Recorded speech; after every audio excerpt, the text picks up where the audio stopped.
नमस्कार, जन्मकालत न्यूज में आपका स्वागत है। शहर के नजदीक आमलीपाड़ा में आदिवासियों के धर्मांतरण का बड़ा मामला आया सामने।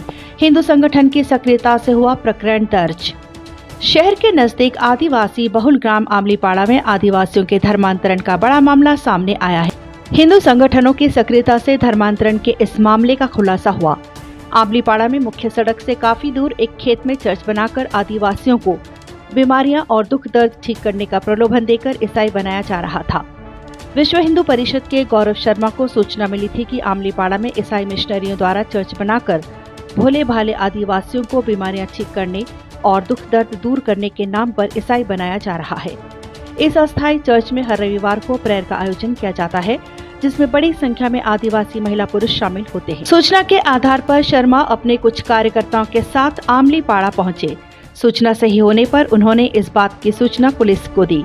सूचना मिलने पर दीनदयाल नगर थाना प्रभारी रविंद्र दंदोटिया वहां पहुंचे और चर्च संचालित करने वाले प्रभु मचार नामक व्यक्ति को थाने पर लेकर आए।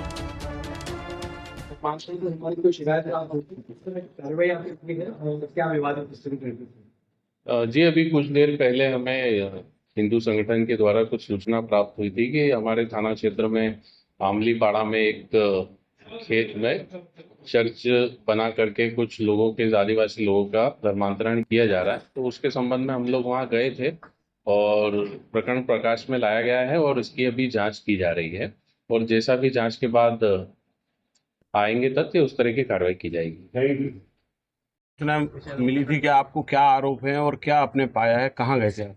रतलाम दीनदयाल नगर थाना अंतर्गत आमलीपाड़ा करके गांव है।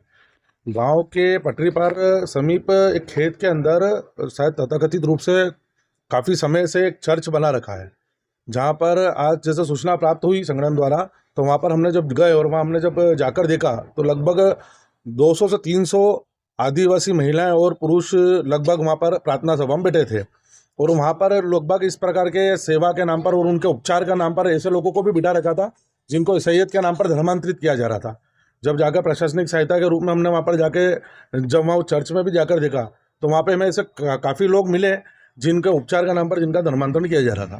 पुलिस में क्या शिकायत की कि इस तरह के चर्च क्या बन सकते हैं, कैसे बना, क्योंकि वहाँ दूर दूर तक कुछ दिख नहीं रहा है। वही विषय है कि भैया इसकी परमिशन कैसे मिली, इतने दूर में खेत के अंतर्गत ये चर्च किस प्रकार से संचालित हो रहा था और इसकी क्या परमिशन थी, और ये प्रार्थना की भी कोई लिखित में इस प्रकार की इतनी बड़ी सभा करना और उन लोगों को अलग अलग, क्योंकि वहाँ कोई प्रॉपर एक गांव के लोग नहीं थे, अलग अलग गांवों से उन लोगों को बुलाकर और वहाँ प्रार्थना सभा के नाम पर बिठाना और उनको धर्मांतरित करना कहीं ना कहीं प्रश्न चिन्ह। और प्रशासनिक रूप से हम प्रशासन के द्वारा भी वो जो प्रार्थना सभा जो संचालित कर रहे थे उनको लाए हैं, पूछताछ हो रही है।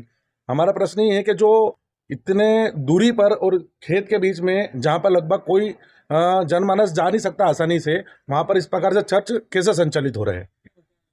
बीमारी फंडिंग वगैरह यही है कि बीमारी के नाम पर, क्योंकि अधिकतर जो मिले हैं सब उपचाररत ही बीमार लोग थे जो अपने शारीरिक रूप से बीमार थे। किसी का लकवा था, किसी के कोई गर्भवती महिलाएं भी वहाँ थी, अलग अलग लोगों को जिनको शासकीय रूप से जो सहायता मिलती है उपचार की, वो उपचार ना देते हुए वहाँ पर प्रार्थना के रूप में उपचार देकर उनको कहीं ना कहीं अपनी तरफ धर्मांतरित करने का कार्य किया जा रहा था।